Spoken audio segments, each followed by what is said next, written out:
Hello and welcome to another episode of Mike and Dave's Hi-Fi Riff. I'm Mike Evans. And I'm David Price. And David, what are we going to actually talk about on this week's Hi-Fi Riff? Because I don't actually know. Yeah, well, I thought I'd surprise this on you, Mike. So, a little while back, you asked me what was in my bedroom. Don't we keep those sort of things to ourselves? And I'm glad, it was a very interesting question. I think you were referring to Hi-Fi. Oh, I see. Because I must say that I do have a habit of embarrassing you in your bathroom. You do? Whenever we do riffs at your house. Yes. White sofa riffs. Then I always find something interesting in your bathroom to talk about. Go to my bathroom and look at my magazines. Yeah. Sadly, they're always the sort of magazine which I would like in my bathroom as well. They're top shelf material. They really are. Yes, yeah, absolutely. But not in the way you think viewers. Top of the range. Yeah, no, exactly. No, and if you haven't seen any of those, then it's normally car magazines from the 1970s or really interesting hi-fi mags or, all sorts of weird and wonderful things. Yep. What have you got at the moment? What's in your bathroom at the moment? I've got a 2001 Sony catalogue. I mean, what's not to like? It's what's not to like? Great era. For that great company. So yes, anyway, let's reel this back in. So yes, I remember talking to you about bedroom systems, and I'll tell you why. Because we did a review of the Meridian 5000 DSPs. Yes, which are your bedroom system. My bedroom system. Yeah. Yes. And I've forgotten what you said you had now. Well, I said I had a pair of Monitor Audio Radius 90 loudspeakers. That's right. And after the riff, I remember saying, I've never heard those. Yes. Well, I thought I'd take the opportunity to give you a little present. No way. Seriously? Yeah. Oh, and I've noticed already, they're not just the Radius 90s, are they? No. They're the HDs. They are. That's so amazing. Look at that. Yes. Monitoraudio.co.uk. Black R90 HD. Yeah. Wow. And one of the lightest things we've had on this show for ages at 5.1 kilograms each. Gosh, look at that. So look at that. Can you see the date? Look, 17th of December 2008 these were first shipped. Fantastic. Wow. That's just brilliant, isn't it? Yep. It's amazing what you can get on eBay for next to nothing. Don't say that. Can I open them? No, you can't, Mike. Look, it's got the original. Oh, I love. See, this is the sort of stuff I really love. It's got the original magazine, original document. Whoa, owner's manual. Isn't that fantastic? Yeah. Look at them. God, they're diddy, aren't they? What would you like to show the viewers? Oh, sorry. Sorry. I forgot we were recording. Amazing. Oh my God, I've got to take one out. So this is as close as we get to an unboxing video. What's this? Whatever it is, it's never been unboxed. No idea. Oh, it's kind of. I don't know. Could you tell me what you think? It's going to be some kind of mount or something, hasn't it? It's going to be something, hasn't it? There's two of them. Anyway, never mind that. No, it's boring. It's falling out. Something's falling out. Oh yeah, it's some kind of mount. Yeah, it is. It's a wall mount. It's a wall mount. Yeah. It's a wall mount. That's really useful. Oh, that's so cool. Yep. And then loads of Allen keys. Yep. Okay, let's get to the. Yeah, before everyone dies of boredom. Yeah, sorry. I'm not very good at this unboxing. This is why we don't do it very often. These have never been opened. These have never been used. Look. Oh wow! This is just. Look at that. They've got the original. They are mint, right? Oh my God! They are absolutely brand new. Yep. They're absolutely brand spanking new. Yep. Look at those. So, major upgrade from your Meridian DSP 5000s. They are just so beautiful. Wow. What's the Allen key do at the back? Look, they're for the wall mounts, aren't they? Indeed. And would you like to show the viewers the Sorry. back? Yeah, I beg your pardon. These are just absolutely glorious. Yeah. Thank you so much. Why don't you get the other one out, and I'll use this one as a. Yeah. Well, no, I'm going to leave the other one in there, actually. Okay. I'll leave the other one in there. All right. Because otherwise it's a bit boring. Unbox the other one later. We will. Mike loves unboxing things. So yeah. Let's talk about these. Yes. So you have these, so they must be good, okay, by definition. Yep. But they can't be any good. They're way too tiny, surely. Yeah, well, they're a kind of a micro speaker, aren't they? Yes. They're as close to what British Hi-Fi gets to a micro speaker. Thank you. Yep. And So I've got a kind of bit of history with these because I went to Monitor Audio on a factory visit. Must have been 20 years ago, I reckon. I was editing Hi-Fi World, I think. So yeah, so they were showing me around and showing me all the latest fun stuff they've got. And in the corner, I think on a near a test bench, I saw this. Those bad boys. Yeah, and I think they didn't quite have the trim ring, and I think that these grills are removable. It didn't have the grills on. But I said, what's that? And the guy showing me around was the designer then of Monitor Audio called Dean Hartley. Right. Who I think was a very good speaker designer. Yes. Very good. Good memory. And he said, we're just kind of thinking about these. We just did them. We kind of prototyped them or something. And, we're thinking about putting them into production. So, and I was, I love small speakers. I love mini speakers, micro speakers, as you know. Yeah. Got loads of them. So we've done some reviews. Amstrads. Yep. Realistics. Yep. Yeah. Absolutely. A few of those. Sansui J11s. Yes. So, of course, Jezker modified. Indeed. And, and we've got more on the way, by the way, viewers. So, so basically I was really interested in these. Because normally Japan is the home of micro speakers, or the United States. So here we go. It's brilliant. Yeah, and these are basically Sorry. Right. So you're in the factory. Yeah. Okay. And you go, they look really cool, and they say to you, these are prototypes, and you said you should produce them. Yeah. And they produced them. Yeah, I'm not sure. So you're responsible for these. This is a good thing. This is a good thing. You are solely responsible for these amazing, beautiful pieces of hi-fi magic. I'm not sure that's quite fair, that's how I see it. No, that's exactly how I see it. Okay, well. And so what's happened to Mr. Hartley? Right, well, he's now doing kind of business consultancy. So he's not in the industry anymore. Right. Elvis has left the building. We can definitely say you're responsible for these. Okay, then. Well, hopefully everyone else has forgotten about the thousands of hours of consultations and focus groups they did, and let's just say it's down to me then. I think we should. So yeah. And sorry if there's anyone still working at Monitor Audio who was there. Yeah. Tough. Anyway. So basically, lovely little small speaker. We love small speakers. Yes. I love Lin Cans, as you remember. I had my first proper speakers. 100%. Yeah. In fact, the only problem with the cans is their infinite baffle, and you have to have three.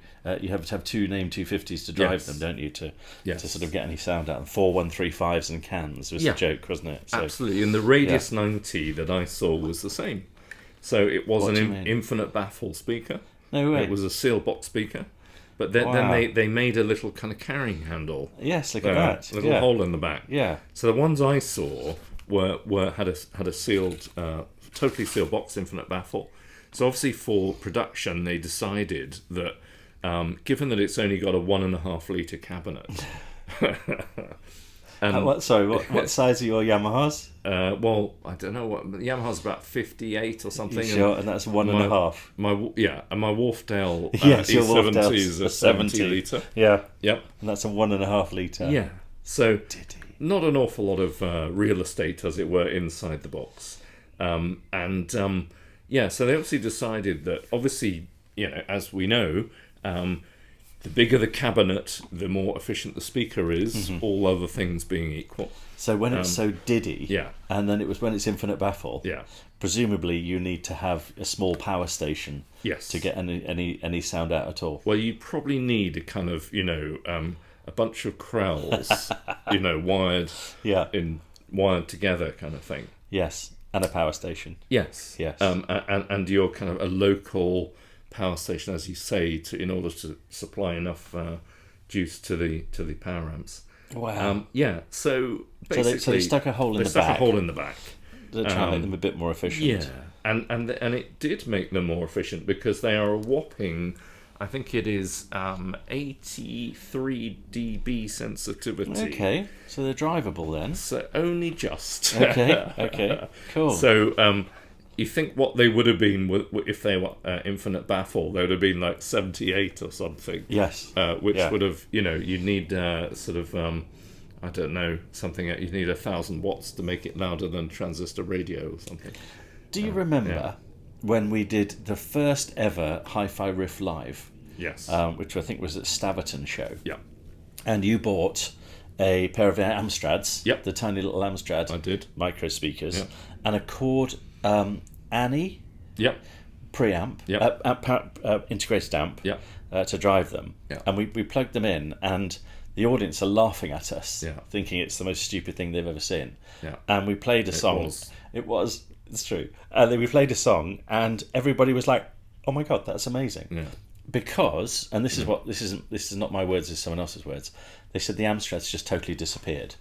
But you know what I mean, right? Yeah. You can't hear where the sound's coming from. And I think for me that is the absolute beauty of small speakers. Yeah, yeah. You close your eyes and you don't know where the sound's coming from. Indeed. And it's just I think that's the coolest illusion in hi-fi for me. Well, you've got basically something very close to a point source, haven't you? Yes. So basically there's that much between them, and normally it's like much more, and so they quite closely replicate the point source. And so they image way out of the box, which is just as well because the box is tiny. They didn't image out of the box; you'd be lost. That's so cool. Basically, you'd have a sort of be like turning headphones up. Yes, that's the maximum listening to those. Sure. So so these 83 dB sensitivity when they've got the hole in the back like that. Mm-hmm. Frequency response is said to be 80 hertz to 35 kilohertz, but monitor audio, like so many people these days, are giving minus 6 dB cutoff points, so roll-offs. So if it was minus 3 dB, so basically you've got the kind of mid-range and then it rolls off at the top and rolls off the bottom. But if you only took minus 3 dB points instead of minus 6, then it's going to be like 120 hertz to I don't know what. But basically the bass would be measure much less impressively. Right. So that stat, 80 to 35, certainly in the bass, 80 is, a very flattering figure. It should be minus 3 dB. And when I started getting into hi-fi in the 70s, then manufacturers generally gave a minus 3 dB cutoff. But before you all fall asleep, I'll all except Jez Kerr. Indeed, yeah. He'll be going, wow. Yeah, well, I think he probably knows this already, but it's just a hunch, So, So anyway, sorry, Jez. But their MDF cabinet, really, really neutral. Yeah. Again, that's a huge benefit of a small speaker. So you can have a relatively thin MDF or cabinet side wall, but because the thing is so tiny, then it's not going to flex. When you've got a massive, big floor stander, then it's just going to go like that. It's going to be much less rigid. So lots of points in favour of a small speaker like this. Amazing. And they're so cool. Yeah. They're so cute, aren't they? Yeah, and beautifully finished. Yeah. And they've got a gold Monster Audio gold dome, and I think the HDs had an engineering polymer.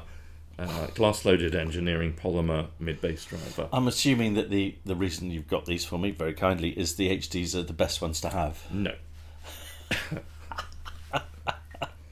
Oh, don't say that. So the ones later had a metal cone mid-bass. But actually, I'm being a bit cruel. There's not really much in it, to be honest. But presumably they were non-HDs as well. Yeah, and but these I think they're the second version. But they're great. I mean, and with buying secondhand, condition is everything. So it's much better to have a mint pair of second gen rather than a crappy pair of third gen. There you go. And you just have to take your chances on eBay. But these are great. I mean, I've had HDs in my system for a long time, and they've got a very punchy sound for the size of cabinet. They've got a kind of grown-up sound. So many micro speakers have got really rough, kind of coarse, cheap, super cheap drivers, and these haven't. Yeah. So there's a lot going for them, and you can even, despite the bass port, you can whack them back against the rear wall, and just gives it a little bit of extra, grunt, which kind of it needs. Really. And they're kind of multi-purpose, aren't they? Because they'd be great computer speakers. Yeah. They'd be great surround speakers. And they'd probably be pretty funky main speakers as well for a small room. Yeah, I mean, so Dean Hartley told me that they designed them to work with or without a sub. Yes, so basically, the Monitor Audio did a sub. I think it was, I'm trying to remember which. Yeah, they had active subs. They had a 380 and a 390 active sub, which you're now on eBay trying to buy, presumably. Yeah. Monitor Audio. But he said they designed these to be as flat as they could within the kind of parameters they could get. So it's not absolutely essential. And I've never used mine with a sub, and I'm perfectly happy with them. Okay. That's good, because I can't see one from eBay. Okay. So, right. Well, we're going to the pub in a minute. We won't be speaking. He'll just be on Hi-Fi Shark or something. What's Hi-Fi Shark? Oh, no. I've let it out. Is it 370? Yeah. Would that work? Yeah, probably, yeah. 380, there it is, look. Yeah. Ooh. 238. Perfect. Yeah, that's not bad, is it? So. Ooh, excellent. So there we go. Right. Yeah, so you can use them without a sub. I use mine without a sub. I use them as my bedroom speaker on a kind of dressing table, with my mini disc player, of course. Yes, yeah. Sounds fantastic. Yes, actually, it's interesting. We were talking about that, weren't we? So it's all coming back to me now. So you had a Sony mini disc player and a really cool Sony amp. Yes, I think it's TAF 3000E. Which is like a cool form factor, isn't it? It's not full size. It's like a MIDI size. Yeah, excellent. Yeah. Oh, wow. MOSFET. It's like 55 watts MOSFET. Nice. It's quite good. Nice. Yeah. Yeah, it's not the best thing ever, but it's good for a small amp. No, brilliant. Yeah. I probably need to find a little amp to sort of drive these as well then, really. Actually, I wouldn't... I quite like that chord, Annie. That was a nice little amplifier, wasn't it? So. Well, I was going to suggest a name Nate, but I don't think it could drive... No. Actually, it'd be quite cool, wouldn't it? Plug my Nate in. Are you going to get that fixed, Mike? Yes, I am, because one of your lovely guys from Name said that they'd have a look at it for me, and actually said they'd come and do a riff. Well, that was Steve Sells. And he's such a nice guy. One of my guys. He exists without me as well. Okay. As the kind of chief designer of Name Audio. You introduced me to Steve, and he's a lovely, lovely chap. Very lovely and very clever man. Yes. And he said he'd fix your Nate. He did. I should take him up on that. So he likes charity work. Yeah, absolutely. Yeah. And also he's going to bypass the digital input stage on my Name Audio Unity Atom Headphone Edition. Okay. He doesn't actually know this yet, but I'm sure he won't mind. Sorry, Steve. You're going to hate us. Yeah. In fact, we must. Well, he's going to hate you, Mike. He doesn't hate me. We must get him on. Must get in touch with him and get him on for a riff, because that would be awesome. Actually, it would be brilliant. That'd be so cool, because he's such a lovely chap as well, and incredibly knowledgeable. It would make a change and have someone who knows what they're talking about. Wouldn't it? You're absolutely right. I think that a lot. I think that a lot too. Yeah. Okay. Brilliant. Well, look, thank you so much. That's amazing. So how do they sound? Okay, great question.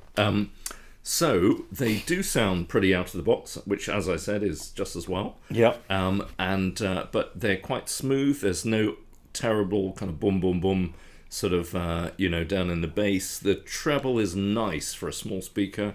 These little Monitor Audio C-Cam tweeters were very nice and are very nice, although this is an older version. They've got good stuff inside, good kind of oxygen-free crystal wiring, good quality components. Even though it's 20 years ago, all the kind of hi-fi best practice was used in these, which is why they're nice, because so many very small speakers are just crap, built down to minimal cost, and these never were. And these cost, I think, if memory serves, about 350 quid when they came out. Right. Nearly 20 years ago. Okay. Which was not cheap. No. They did other speakers which were cheaper. Like their bronze kind of range, I think. Yes. And so this was like a kind of premium small speaker rather than the kind of bottom of the range, crap. Yes, if that makes any sense. Yeah, no, I totally get it. Yeah. Totally get it. Well, I think it looks amazing. I can't wait to listen to them. Yep. But before we do, Yep. there's something which I'm going to need to do. What's that? Take you to the pub and buy you a beer to say thank you. Okay. All right. If you must, but no checking eBay. Okay. Otherwise there'll be no conversation. Okay, there we are. going on. Right, no problem. So, No problem. Not okay, even a little. get that sub tomorrow morning, Mike. Not even a little peek. Okay. Excellent. And on that note, thank you so much. That's amazing. And thank you guys. By the way, I did get him another one. He's just left the other one in the box. It's not mono. Yeah. No. Yeah. And thank you so much for watching another episode of Mike and Dave's Hi-Fi Riff. And you've set a precedent now. I look forward to my next present at the next one. Okay. Thank you so much. It's not going to happen. Bye. Cheers. Bye. Bye.